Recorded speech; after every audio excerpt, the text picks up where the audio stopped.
असं उड्या मारतच आता घरला जायचं जाताना एकदम चेहऱ्यावरती असं हास्य. नवरा पुढे आला की त्याला म्हणायचं चल बाजू हा ढावा. आणि सासू जर पुढे आली तर सासूलाच करायचा आत्या म्हातारी पडलीच. जय भैरवनाथाय नमो नमः. रामकृष्ण हरी मित्रांनो, कशा आहेत सगळे? मजेत ना? मजेत राहा. मी विक्रम पाटील तुम्हा सर्वांचं स्वागत करतो आपल्या यूट्यूब चॅनलवरती, ज्याचं नाव आहे हेल्पिंग नेचर विक्रमा. सासू पुढे आली तरी मला माहिती आहे ती कुचकी आहे, तरी तू असं करायचं आत्या असं करायचं. हा नवऱ्याला तेवढं कशी करतास?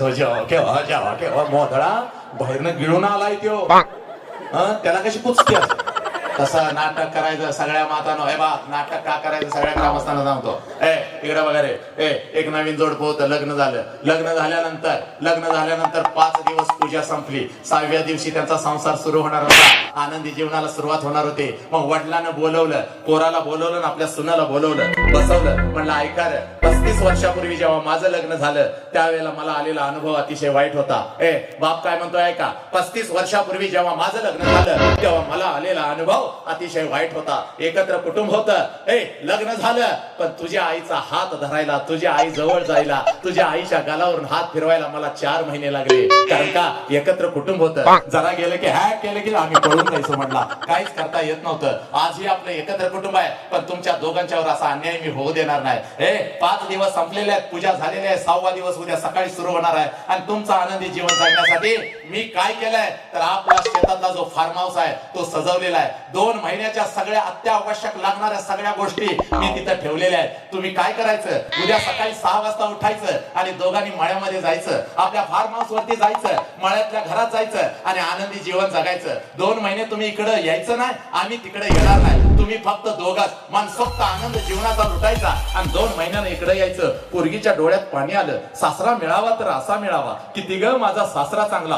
पोराला पण कळना, बाप आपल्याला असं कसं सांगतोय, पप्पा खरंच जा रे उद्या जा. हा बापानं सांगितलं तर सकाळी 6 वाजता उठून जायचं. ही दोघं पाठी 3लाच उठली आणि पळत मळ्याकडे गेली तर मळ्यात बघताय तर काय, जसं बापानं सांगितलं होतं तसं सगळं होतं. 2 महिन्याचा किराणा, 2 महिन्याच्या लागणाऱ्या अत्यावश्यक वस्तू, सगळे भांडी कुंडी, सगळा संसार बापानं तिथं भरून ठेवलेला होता. नुसतंच उजडलेलं होतं. नवऱ्याला आनंद झाला होता, पोरगीला आनंद झाला होता. पोरगी पोराकडे बघायचं, पोरग पोरगीकडे बघायचे, दोघं लाजायचे, उड्या मारायचे. बघता 4 वाजले, 4चे 5 झाले, 5चे 6 झाले आणि पोरगी हळूच लाजत नवऱ्याला म्हणाली आहो म्हणल्यानंतर ते खालीच पडलं, कारण त्याला कधी सवय नव्हती. परत उठलं आणि म्हणाला काय ग? म्हणले आता मी जाते, स्वयंपाक करते, जेवणाचं ताट, दुधाचा ग्लास मी घेऊन येणार. मी एक घास तुम्हाला चरणार, तुम्ही एक घास मला चरायचा. आपण इथं दोघंच आहे. वा वा वा. पोरगी स्वयंपाकाला चालली, पोरगी स्वयंपाकाला उभा राहिली आणि स्वयंपाक करताना समोर एक खिडकी होती. त्या खिडकीतून तिचं लक्ष रस्त्यावर गेलं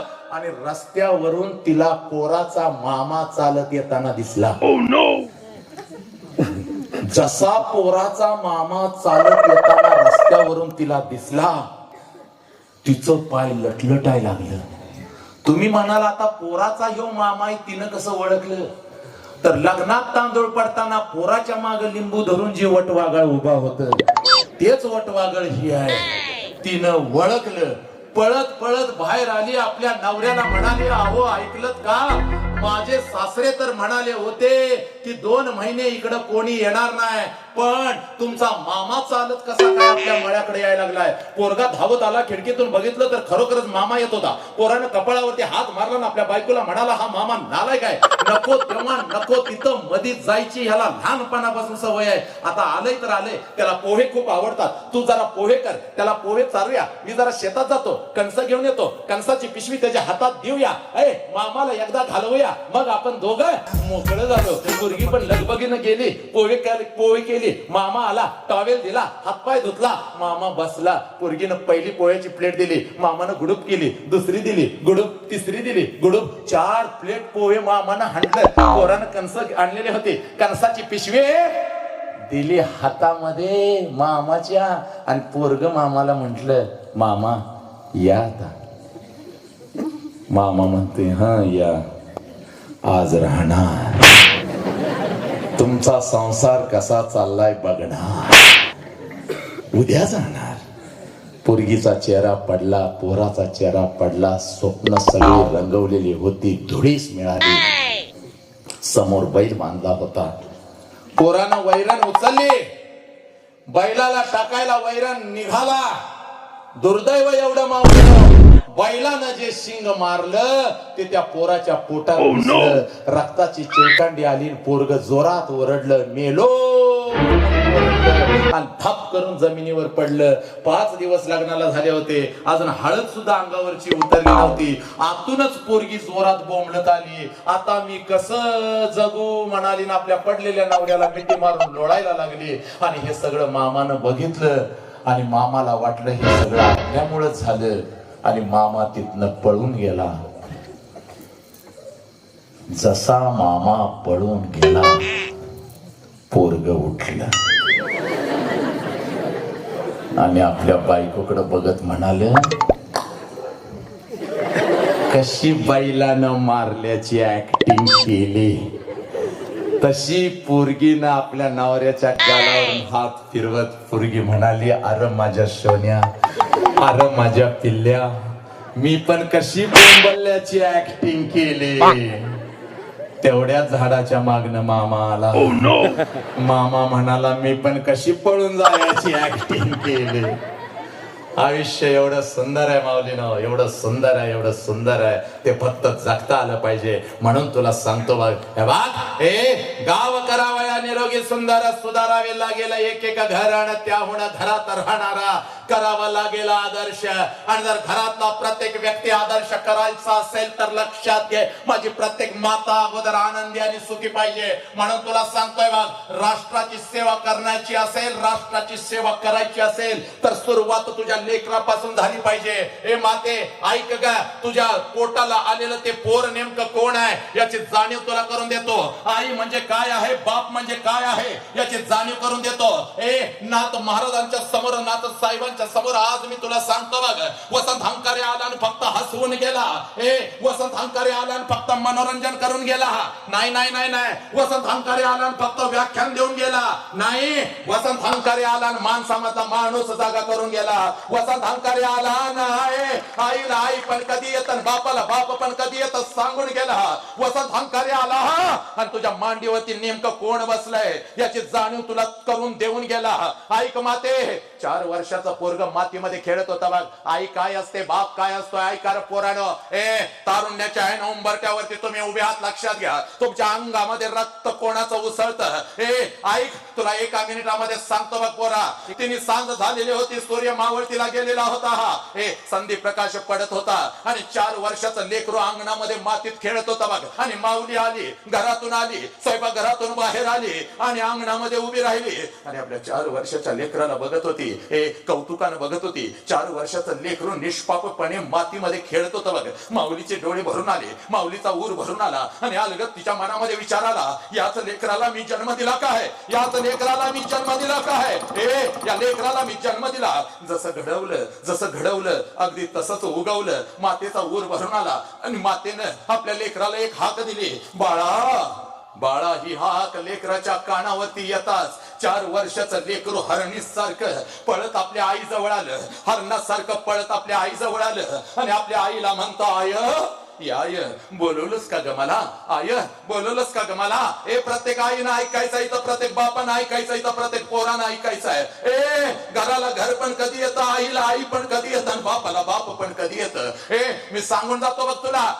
4 वर्षाचं पोरग आईकडे पळत आलं आणि आईला म्हणतो, आय आय बोलवलंस का ग मला, बोलवलंस का ग. त्यावेळेला आई म्हणते, हो बाळा बोलवलं. सूर्य मावळतीला चाललेला आहे बघ. सूर्य मावळतीला चाललेला आहे बघ. तिने सांज होत आहे. मला देवपूजेला बसायचं आहे, देवासमोर अगरबत्ती लावायची आहे, देवाला पणती लावायची आहे. बाळा जा बागेमध्ये जा आणि बागेतली थोडीशी चांगली फुलं घेऊन ये, मला देवपूजेला बसायचं आहे. आईची आज्ञा होती, आईची हाक होती. लेकरू पळत गेलं, बागेमध्ये गेलं. बागेतली चांगली फुलं तोडत होतं, ओंजळ भरत होतं. ओंजळ भरली, लेकरानं ओंजळ भरली. पळत आपल्या आई जवळ आलं. आई उंबरट्यावरती उभी होती, आपल्या लेकराला बघत होते. लेकरोज आई जवळ आलं ना आईला म्हणता, आय ही घे फुलं आय. त्यावेळेला ती माऊली कौतुकानं फुलांच्याकडे बघते.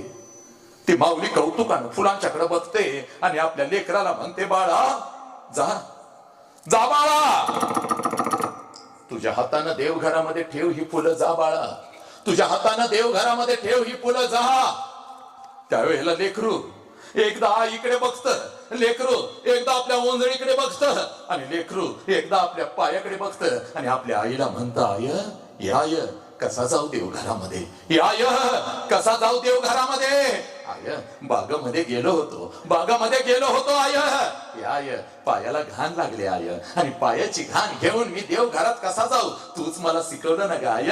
पायाची घाण घेऊन कधीच देवघरामध्ये जायचं नसतं आय. पायाची घाण स्वच्छ करायला काहीतरी अंतर आय, पायाची घाण स्वच्छ करायला काहीतरी अंतर. माऊलीचा ऊर भरून येतो आणि माऊली आपल्या लेकराला कडकडून मिठी मारते आणि माऊली आपल्या लेकराला म्हणते, बाळा ए बाळा कशाला कशाला काहीतरी अंतर, मी माझा अंतर देणार आहे तुझ्या समोर. ती माऊली आपला पदर काढते, 4 वर्षाच्या लेकरासमोर टाकते. 4 वर्षाचं लेकरो टन करून पदरावरती उडी मारत, पदराला पाय स्वच्छ करत आणि पळत पळत पळत पळत देवघरामध्ये जात, पळत पळत देवघरामध्ये जात. जसं लेकरू देवघरामध्ये पळत जात, ती माऊली पळत पळत आपल्या लेकराजवळ जाते, लेकराला कडकडून मिठी मारते, लेकराला म्हणते, बाळा ए बाळा पायाला घाण लागली म्हणून काहीतरी अंतर असं म्हणालास. हे बाळा पायाला घाण लागली म्हणून काहीतरी अंतर असं म्हणालास, आणि मी माझा पदर अंतरला, त्या पदराला तुझा पाय स्वच्छ करून तू देवघरामध्ये आलास. हे बाळा पदराला तू तुझं पाय स्वच्छ केलंस, पण बाळा मोठेपणी जर कधी तुझ्या मनाला घाण लागली, हे बाळा आता तुझ्या पायाला घाण लागली होती, शरीराला घाण लागली होती, ती शरीराची घाण पायाची घाण माझ्या पदराने स्वच्छ केलीस. पण बाळा मोठेपणी जर कधी तुझ्या मनाला घाण लागली तर मनाची घाण स्वच्छ करायला मी तुझ्या समोर संस्कारांचा पदर अंतरलेला आहे. त्या संस्काराच्या पदराला तुझं मन स्वच्छ केल्याशिवाय एक पाऊली पुढे टाकू नकोस माझ्या लेकरा. आणि तेच लेकरू मोठेपणी साने गुरुजी घडलं लक्षात घ्या. आणि तीच ती श्यामची आई होती. एका आईनं संस्काराचा पदर दिला होता. तुझ्या मांडीवर बसलेलं तुझं लेकरू म्हणजे साने गुरुजी आहे बघ. हे लेकराला चांगली शाळा दिलीस, लेकराला चांगली कपडे दिलीस, हे माते लेकराला संस्काराचा पदर दिलायस का याची जाणीव झाली पाहिजे बघ. प्रत्येक गावातल्या लेकरांना जाणीव झाली पाहिजे. हे जगातलं तेच घर श्रीमंत असतं बघ, जगातलं तेच घर श्रीमंत असतं. 1 कोटीचा बंगला म्हणजे श्रीमंती नाही का? 1 कोटीच्या बंगल्या समोर 50 लाखाची गाडी तुझी श्रीमंती नाही बघ. तुझ्या अंगावरचं 10 तोळं सोनं तुझी श्रीमंती नाही बघ. तुझ्या नवऱ्याचा बँक बॅलन्स तुझी श्रीमंती नाही बघ. जगात तेच घर श्रीमंत असतं ज्या घरातलं पोरग उठल्या उठल्या आपल्या आई बापाच्या पाया पडतात मग घर सोडतं. तेच घर जगातला श्रीमंत, तोच बाप जगातला श्रीमंत. हे काळजावरती पेरून घ्यायचं. या 21व्या शतकामध्ये आमचा तिरंगा चंद्रावरती फडकला, पण आमच्या पोरांच्यातले संस्कार कुठे तर निघून चालले. आम्ही डॉक्टर तयार केला, आम्ही इंजिनियर तयार केला, आम्ही वकील तयार केला. आम्ही डॉक्टर तयार केला, आम्ही इंजिनियर तयार केला, आम्ही वकील तयार केला, पण मातानो आमच्या पोरांच्या मधला माणूस कुठं तर हरवत चाललेला आहे. म्हणून तुला सांगतो बघ, लेकराला संस्काराचा पदर दिलास का? दिला पाहिजे बघ. छत्रपती शिवाजी राजे माझ्या समोर आहेत. एका मिनिटामध्ये एका आईनं पेरलेला संस्कार काय असतो, काळजाला आग कशी लागते ऐकायचं. परिवर्तन झालं पाहिजे बघ. आज ऐकलं आणि उद्या सोडून दिलं नकोय मला. आज वसंत हंकारे आल्यानंतर वर्षानुवर्ष परिवर्तन तुझ्या काळजात झालं पाहिजे. समोर माझा छत्रपती शिवाजी राजा बसलाय. एक आई काय करू शकते बघ. तरुणांनो ऐका रे, संस्कारांची कमी आहे, नक्कीच कमी आहे. आम्ही कुठं तर आमचा रस्ता चुकत चाललेला आहे. हे बघ माझा छत्रपती शिवाजी राजा जिजाऊंच्या सानिध्यामध्ये तयार झाला बघ. छड्डू ठोकला बघ, स्वराज्य उभं केलं बघ. आणि स्वराज्य उभं करत असताना जिजाऊंचे संस्कार काळजामध्ये रुतले होते माझ्या राजाच्या.